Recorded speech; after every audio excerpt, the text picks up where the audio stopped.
স্বাদ পূরণের জন্য স্বার্থ লাগে, তারপরে আবার কিছু শ্রমও লাগে।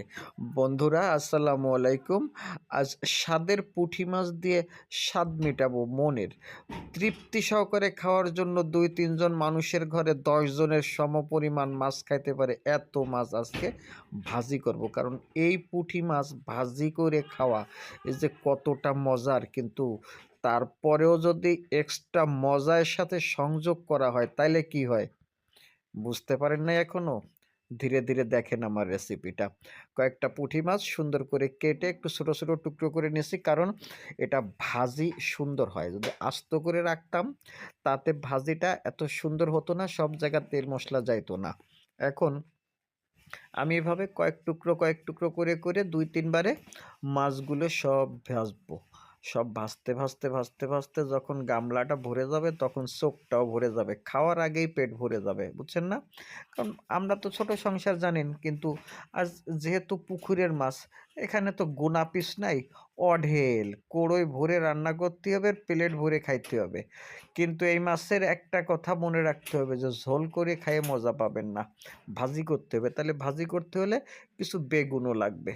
ইয়েস বন্ধুরা, কয়েক পিস বেগুন। বর্তমানে তো বেগুন সস্তা, জানেনই তো। ৳১০০ র বেগুন এখন ৳২৫ পাওয়া যাচ্ছে। এজন্য বেগুনটাকেও ওই একই পরিমাণ দিছি। এইবার কি করছি, ব্লেন্ডারের ভিতরে কিছু কাঁচামরিচ, পিঁয়াজ এগুলোরে নিয়ে ব্লেন্ডিং করছি। রসুন, আদা, জিরে এগুলো পাটায় বাটছি। সব কিছুই আছে। ধীরে ধীরে দেখেন আমি কিছু কাঁচামরিচ আর পেঁয়াজ এ জায়গা তেলের ভিতরে দিয়ে সুন্দর করে কষাচ্ছি। এখন এই যে কিছু জিরে বাটা দিলাম, কিছু রসুন বাটা দিলাম। এগুলোর ভিতরে আরেকটু হলুদ দেব। এখানে শুকনো মরিচটা ব্যবহার করব না, কারণ এগুলো কাঁচা মরিচ দিছি প্রচুর পরিমাণ মতো লবণ দিয়ে এটাকে একটু সময় ভেজে নেব। তারপরে আমি এর ভিতরে কিছুটা পানি মিক্সড করে আরও সুন্দর করে কষাবো, যাতে কোনো মশলার কাঁচা গন্ধ না থাকে, অর্থাৎ কাঁচা পেঁয়াজ, কাঁচা রসুন, কাঁচা জিরা এগুলোর জন্য কোনো গন্ধ না থাকে, সব তেলে খেয়ে নেবে। এরপরে বর্তমান বাজারে তো জানেন টমেটো সস্তা। ৳২০০ টমেটো চলে আইছে ৳৪০ কেজিতে। ব্যাস, আধা কেজি খানিক টমেটো কুচোইছিলাম, তা একটা করে কাঁচা খাইতে অর্ধেক কমে গেছে বোধহয়। কয়েক পিস টমেটো দিয়ে দিলাম আমি এই মসলার ভিতরে। এখন এই টমেটোগুলো আর মসলাগুলো সুন্দর করে জাল হচ্ছে। এর ভিতরে আরেকটু স্বাদ বাড়ানোর জন্য কি করছি জানেন? পুদিনা পাতা, ধনের পাতা কুচিয়ে রেখে দিছি পাশে। এইটাও দিয়ে দেবো। একটু পরে ধৈর্য ধরেন, দেখাবো আপনাকে। ব্যাস বন্ধুরা, এখন আমার এই মসলাটা যে জাল হতে এমন একটা পর্যায়ে আসছে যে আমি পাতা দিতে বাধ্য হলাম। দিয়ে দিলাম পাতা। এখন এই মসলা দিয়ে যদি আপনার প্লেটে তুলে দেয়া হয় ১ চামচ, মাছ, মাংস কিছুই চাবেন না। আমি কনফার্ম করলাম যে এই মসলা দিয়ে আপনি খাবার খাইতে পারবেন। কিন্তু না, ওই যে বলছি যে আজ হাতের ধরা পুকুরের মাছ ইচ্ছামতো খাইতে হবে। বেগুন ভাজা, পুঁটি মাছ ভাজা, ওগুলো তো ভাইজে রাখছি, এখন সব এর ভিতরে মিক্সড করব।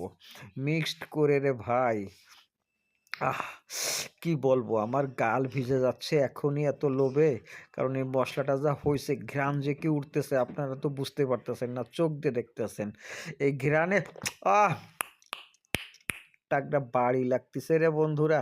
খাবে নাকি তোমরা? চলে আসো আমার সাথে, বসো আমার পাশে। দেখি তুমি কয় পিস পারো আর আমি কয় পিস পারি। চ্যালেঞ্জ করে বলতে পারি যে আমি ঠকে যাবো তোমার কাছে। আরে এত সোজা না, এত সোজা না। চলে আসো, দেখো, খাও, মজা করো। এ বেগুন ভাজিও যেমন সুন্দর হইছে, মানে একদম কচি বেগুন। আর এদিকে দেখেন পুকুরে সেই টাটকা তাজা মাছ, কোনো বরফের গন্ধ নাই, কোনো কেনাকাটার ঝুট-ঝামেলা নাই। এখন এইগুলোরে যদি সুন্দর করে রান্না করার পরে আপনার সামনে পরিবেশন করা হয়, আপনি ১ম এ একটু ঝোল আর ১ টুকরো বেগুন নেবেন।